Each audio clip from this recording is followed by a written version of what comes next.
사랑합니다. 앞서서 말씀을 드렸지만 오늘 대한민국은 2014년 이후에 어쩌면 가장 큰 슬픔을 당한 날일 겁니다. 누군가의 귀한 아들이고 딸이어서 10대, 20대 그 아이들이 헬로윈 축제에 참여했다가 또 다른 사람들의 발에 밟혀서 149명 이 세상을 떠났습니다. 이런 상황에서 우리는 그 아이들에게 왜 쓸데없이 그런 데 갔냐? 그런 건 비기독교적인 행사야. 말할 수 있습니다. 그러나 말하는 것이 유익하지는 않습니다. 오히려 그 지역에뿐 아니라 우리 일산교회가 여기 있음에도 그 아이들에게 위로가 되지 못해서 큰 아픔을 당한 이 사실로 인해 한국교회와 그 한국 안에 있는 일산교회는 회개해야 할 제목을 얻은 날이기도 합니다. 오늘 하루 또 이번 한 주 대한민국에서 이 슬픔이 언제 어떻게 가실지 모르겠는데 많이 기도하시고 우리 다음 세대 자녀들을 위해서도 많이 기도해 주시면 좋겠습니다. 예수님께서는 이 무지렁이 같은 우리 인생을 구원하시고 풍성하게 만드시는 일을 위해서 농부처럼 쟁기를 잡으셨습니다. 예수님은 우리와 달리 그 잡은 쟁기를 붙잡고 뒤돌아보시지도 않으셨고 그 쟁기를 놓아버리지도 않으셨습니다. 묵묵히 십자가라고 하는 쟁기에 오르시고 그 십자가에서 죽으시면서도 죽어가던 제가, 이미 죽었던 제가 살아날 것을 기대하시며 만족히 여기셨던 분이셨죠. 이제 그분의 주위로 많은 무리들이 에워싸고 있습니다. 우리 주님은 평소와 달리 그 무리들을 물리치시고 건너편으로 건너가시기 위해 배를 타셨습니다. 배에 오르심에 제자들이 따랐더니 오늘 본문 앞서의 본문에서는 서기관, 바리새인 같은 사람들은 예수님이 하시는 일을 보면서도 따르지는 않았습니다. 그러나 제자들은 무지렁이고 지혜가 없고 아예 무식하고 늘 변덕스러운 사람이어도 제자들은 예수님과 함께 배에 올랐습니다. 우리도 마찬가지죠.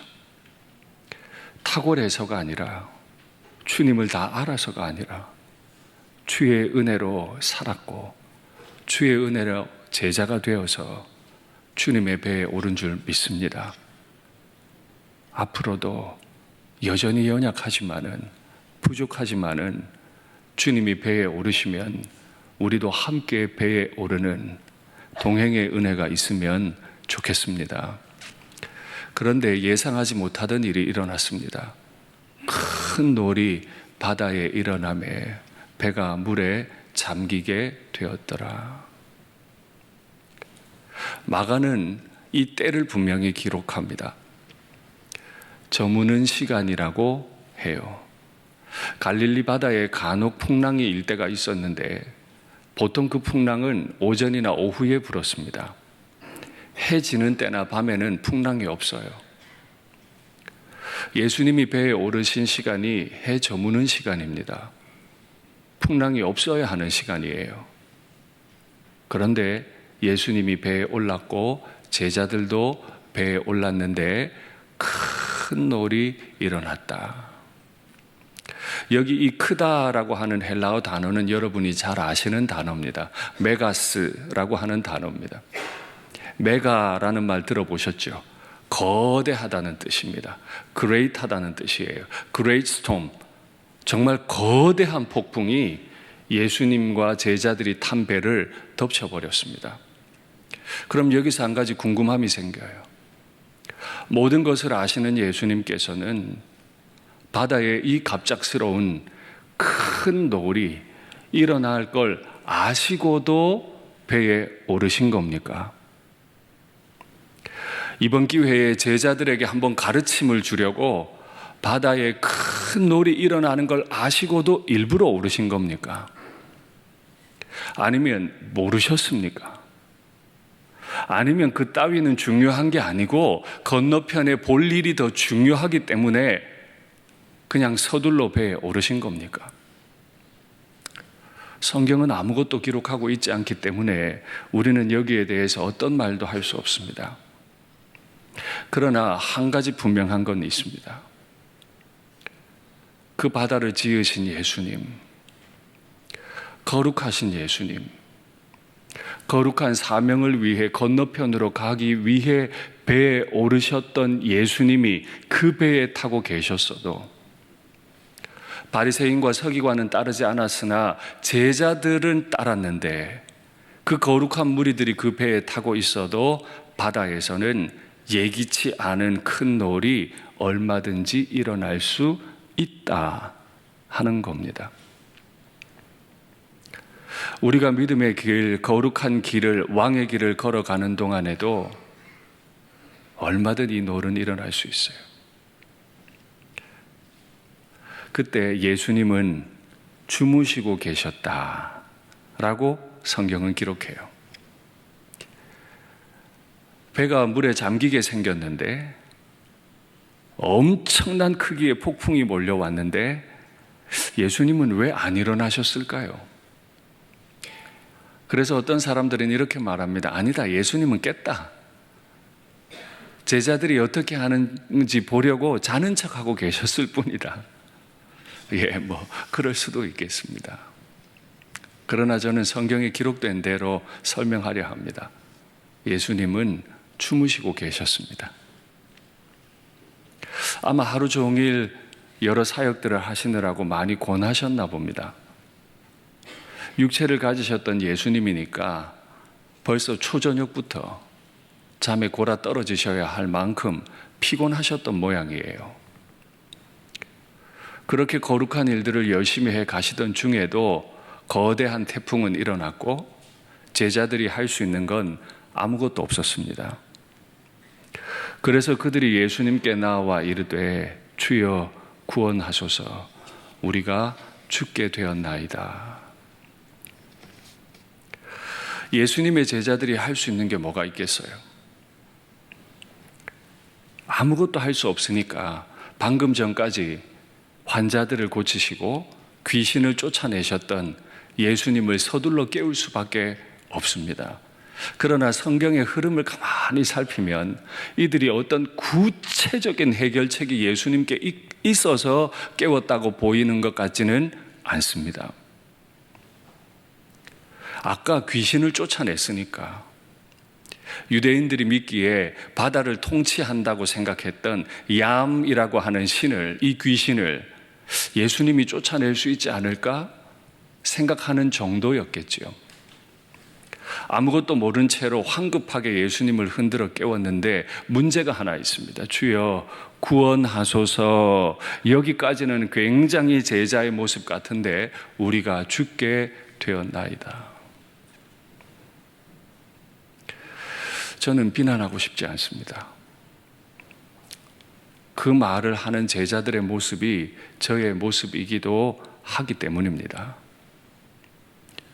혹시 건강에 어떤 어려운 선고를 받아보신 적이 있으세요? 경제적으로 굉장히 눈에 보이는 큰 어려움을 직면하신 적이 있으세요? 아무리 믿음이 좋아도 흔들리게 마련입니다. 눈물밖에 흐르지를 않습니다. 다리에 힘이 들어가지를 않아요. 그저 천국밖에 생각이 안 나요. 아무것도 할 수 있는 게 없어요. 그래서 제자들의 고백, 주여 우리가 죽게 되었나이다. 그때 예수께서 제자들을 책망하십니다. 그들에게 이르시되 왜 무서워하느냐 믿음이 작은 자들아. 분명히 예수님이 함께 하고 계시고 그들은 예수님과 한 배를 탔습니다. 주님을 흔들어 깨우고 있습니다마는 그들의 내면 속에 있는 두려움, 어려움, 무서움들은, 그 인생에 대한 염려들은 가시지를 않습니다. 이미 예수 믿는 우리들에게 정말 믿음 생활 바로 하지 못하게 하는 것은 무엇일까요?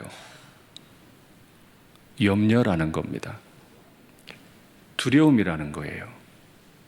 그래서 하나님 나라 헌법에는 확실히 명시해 뒀습니다. 대한민국 헌법 안에도 어떤 사람이 대한민국 국민이라는 게 있지요. 하나님 나라 헌법에도 이런 사람은 하나님 나라 국민 아니라고 못 박은 게 분명히 있어요. 산상수훈은 하나님 나라 헌법이라고 제가 말씀을 드렸는데 그 헌법을 한번 확인하시겠습니다. 오늘 있다가 내일 아궁이에 던져지는 들풀도 하나님이 이렇게 입히시거든 하물며 너희일까 보냐. 예수님 앞에 나와 있는 제자들은 다 무지렁이들입니다. 권위도 없고 권력도 없고 돈도 없습니다. 그러니까 염려만 있는 사람들이죠. 그런데 그들을 향해 믿음이 작은 자들아, 이게 그들의 사실이에요. 오늘 내가 노예로 살고 있지만 내일도 살 수 있을지 없을지는 몰라요. 그래서 마음에 염려가 가득해요. 그런데 그들을 향해 주님은 믿음이 작은 자들아 하시고, 그러므로 염려하여 이르기를 무엇을 먹을까, 무엇을 마실까, 무엇을 입을까 하지 말라. 이는 다 이방인들이 구하는 것이라. 내 나라 백성들은 이런 거 구하지 않아. 내 나라 백성들은 염려 때문에 염려에 빠져서 이런 걸 따라다니는 인생이 아니야. 이런 거 따라다니면 내 백성 아니야. 그러면 무엇 먹을까, 무엇 마실까, 뭐 입을까 따위는 우리 안중에 없다는 뜻입니까? 하나님 나라의 왕은 우리가 이런 걸로 고민하는 걸 가벼이 여기시고 아무것도 아니라고 여기십니까? 아닙니다. 너희 하늘 아버지께서 이 모든 것이 너희에게 있어야 할 줄을 아시느니라. 하늘 아버지는 우리가 무엇을 먹어야 하는지, 뭘 입어야 하는지, 뭘 마셔야 하는지 이것 때문에 염려가 큰 걸 다 알고 계세요. 이게 다 있어야 한다는 것도 하나님 다 인정하세요. 그래서 제가 우리 성도들을 위해 기도할 때 이 재정적인 부분들, 먹고 마시고 입는 이 문제들에 대해서는 얼마나 간절한지 몰라요. 그런데 문제는 뭐예요? 하나님 아버지 앞에 간구하기보다 염려에 빠져서 자기 능력으로 해결해 보려다가 어려움을 겪는 바로 그 염려 말이에요. 그런즉 너희는 먼저 그의 나라와 그의 의를 구하라. 그리하면 이 모든 것을 너희에게 더하시리라. 그런 거 신경 쓰지 마. 필요 없어. 없어도 돼. 하시지 않으셨어요. 다 필요하고 더해 주신대요. 때로 인생 살다 보면 우리 인생이 오늘 있다가 내일 아궁이에 던져질 들풀같이 느껴질 때가 있습니다. 왜 우리 중에 그런 생각 가지는 분이 없겠어요? 있습니다. 그러다 보면 갑자기 소망도 사라지고 소명도 사라집니다. 구원받았는데 구원받은 자처럼 살지 못하게 돼요. 그러니까 어떻게 해요? 내 마음에 오늘 있다가 내일 아궁이에 던져질 들풀 같다. 인생의 염려가 막 찾아오기 시작하거든. 하나님이 내게 소명 주셔서 여기 보내셨지. 그래, 하나님의 나라, 하나님의 의를 더 구하자. 그 일에 더 집중하자. 그러면 하나님께서 있어야 할 것을 아시고 다 채워주시는 줄을 믿습니다. 그런데 이게 쉬운 이야기는 아니잖아요. 인생에 왜 믿음을 작게 만드는 염려라는 것이 자꾸 찾아오게 될까요? 여러 가지 이유가 있겠습니다만은 저는 마태복음에서 이렇게 생각을 한번 해보았습니다. 다음 말씀 확인하시죠. 바람을 보고 무서워 빠져가는지라 소리질러 이르되 주여 나를 구원하소서 하니 예수께서 즉시 손을 내밀어 그를 붙잡으시며 이르시되 믿음이 작은 자여. 똑같은 말 쓰셨죠. 왜 의심하였느냐 하시고, 밤이었습니다. 예수님이 물 위를 걸어오고 계십니다. 베드로는 너무 신기했어요. 주여 나를 오라 하소서. 그래 와라. 예수님은 베드로의 그 엉터리 같은 요청도 다 허락하셨어요. 그래 건너와봐. 베드로는 사상 처음으로 물 위를 걷는 사람이 됐습니다. 그런데 갑자기 바람이 보였어요. 물결이 일어납니다. 갑자기 의심하고는 물에 빠져버렸습니다. 그때 주님이 왜 의심하였느냐? 믿음이 작은 자야. 재밌지 않으세요? 베드로는 왜 자꾸 바다에만 가면 약해질까요? 문득 이런 생각을 해봤습니다. 바다를 너무 잘 알고 있어서 그래요. 이 정도 사이즈면 우리 다 죽었다.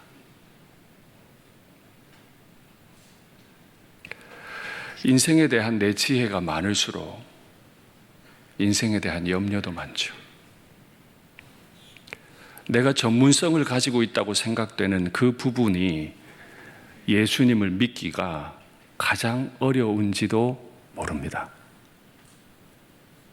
내가 모르기 때문에, 내게 능력이 없기 때문에 예수님께 믿고 맡길 수는 있겠는데, 내가 알기 때문에, 내가 전문성을 가지고 있기 때문에 그 부분에는 예수님께 맡기지를 않아요.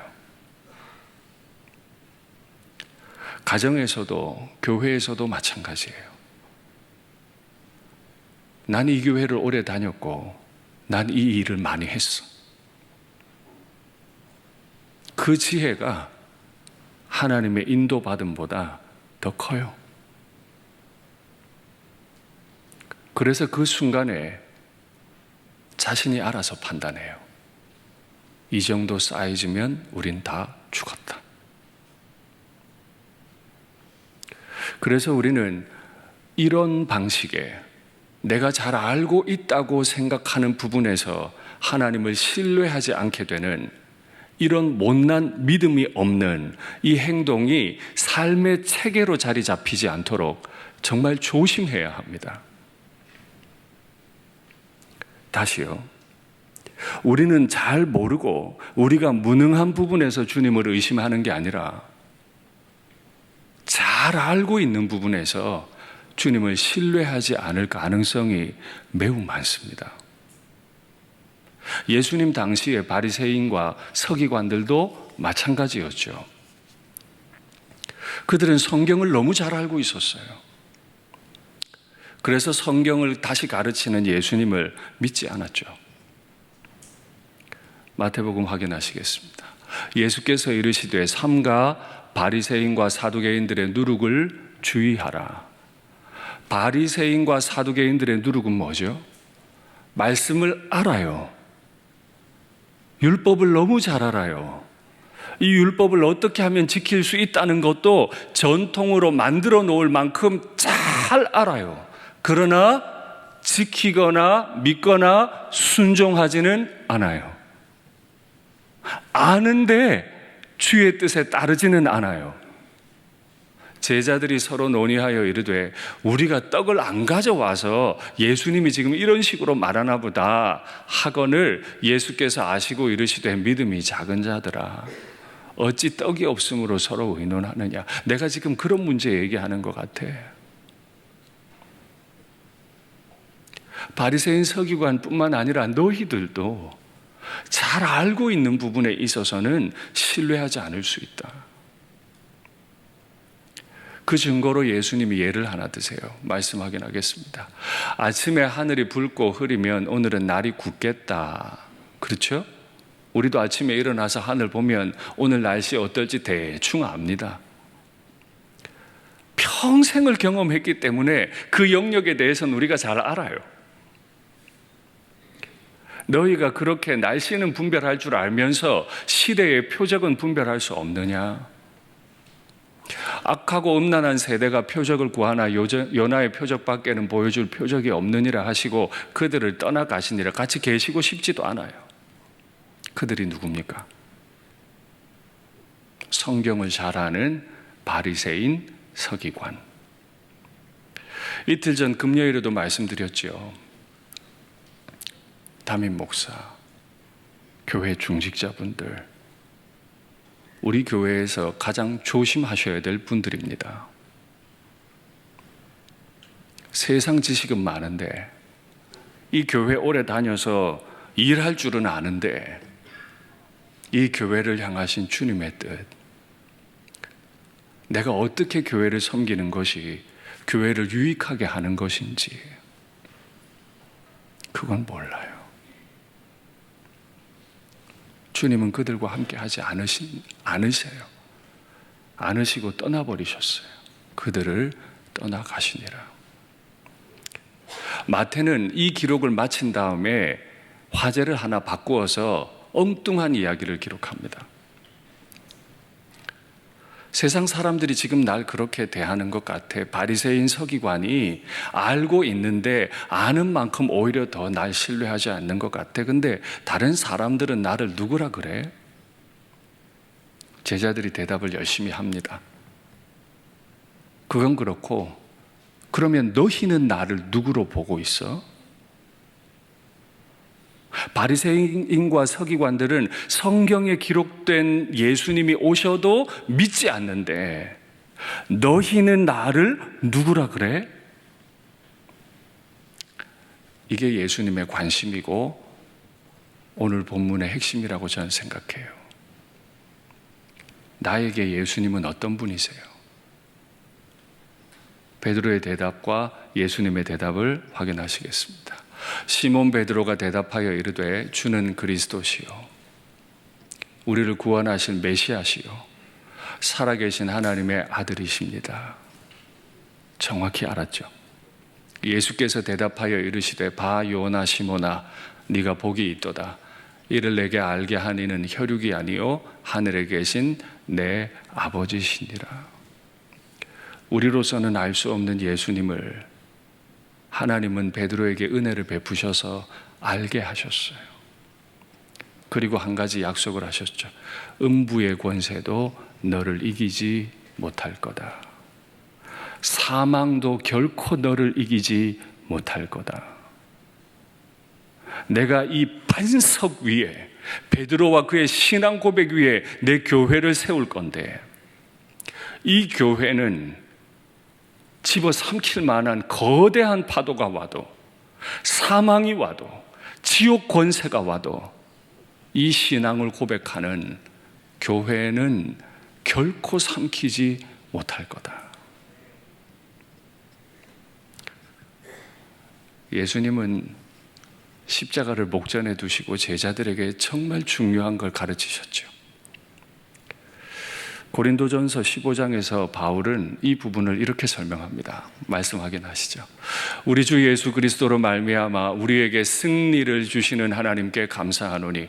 고린도전서를 우리가 오랫동안 지금 공부하고 있는데요, 얼마나 문제 많은 교회예요. 그렇죠? 와, 대한민국에 그런 교회 있으면 그 교회 안 갈 것 같아. 그 교회가 있는데 그 교회에게 바울이 편지를 써서 우리에게 승리를 주시는 하나님께 감사하노니. 교회는 못났지만은 교회의 주인 되신 하나님, 그 교회를 반석 위에 세우신 하나님은 반드시 교회에 승리를 주실 거예요. 그러므로 내 사랑하는 형제들아, 흔들리지 말자. 집어삼킬 만한 거대한 태풍이 와도 견실하며 흔들리지 말고 항상 주의 일에 더욱 힘쓰자. 먼저 그의 나라와 그의 의를 구하자. 이는 너희 수고가 주 안에서 헛되지 않은 줄 알미라. 바람과 바다가 나를 집어삼킬 정도가 돼도 그의 나라와 그의 의에 집중하며 주님 따라 한 걸음씩 걸어가면 주님은 반드시 우리를 승리하게 해 주실 줄 믿습니다. 예수님께서 이제 일어나십니다. 그리고 바람과 바다를 꾸짖으시니 아주 잔잔하여진지라. 예수님은 어떤 분이시길래 바람과 바다를 꾸짖을까요? 바람과 바다를 꾸짖으실 이유가 있나요? 그걸 만드신 분이 예수님이신데 바람과 바다를 꾸짖으신 게 아니라 그 배에 예수님이 계심에도 죽게 됐다고 절망하는 제자들을 꾸짖으신 거죠. 아주 잔잔하여 진지라. 여기 이 아주라고 하는 헬라어 단어도 메가스, 메갈레입니다. 큰 파도, 그레이스톰이 불어닥칩니다. 주님이 그 한가운데 서셔서 꾸짖으시니 그레이트 캄이 왔습니다. 거대한 고요함이 그들에게 찾아왔어요. 나도 어떻게 극복할 수 없는 그 폭풍을 극복하려고 몸부림하시겠습니까? 아니면 거대한 폭풍을 거대한 고요함으로 바꾸어 주실 주님을 신뢰하시겠습니까? 이 모습을 보던 사람들이 고백합니다. 이가 누구이기에 바람과 바다도 순종하는가? 바람도 바다도, 그레이스톰, 거대한 폭풍도 순종하는데 내 마음에 하나님 말씀에 대한 고요한 순종이 있습니까? 그분은 어떤 분이십니까? 말씀 확인하시죠. 주의 콧김에 물이 쌓이되 파도가 언덕같이 일어서고 큰 물이 바다 가운데에 엉기니이다. 출애굽했는데 홍해가 있어요. 홍해를 건넌 이후에 백성들이 언덕에서 하나님을 찬송했던 노래 가사입니다. 주님이 콧김을 불어버리니까 파도가 막 쓸려가더니 산을 만들어 버렸어. 하나님의 입김이 얼음을 얼게 하고 물의 너비를 줄어들게 하느니라. 하나님은 콧김으로도 입김으로도 그 바다를 갈라버리세요. 이가 누구이기에 바람과 바다도 순종하는가? 말씀을 맺겠습니다. 감당하기 어려운 일들이 많지요. 내가 왜 여기 있나 싶죠. 오늘 있다가 내일 아궁이에 던져질 것 같지요. 그러나 나를 여기에 보내신 분이 콧김과 입김으로 바다를 쓸어버리시고 산으로 만드시는 하나님 아버지이심을 믿습니다. 찬송.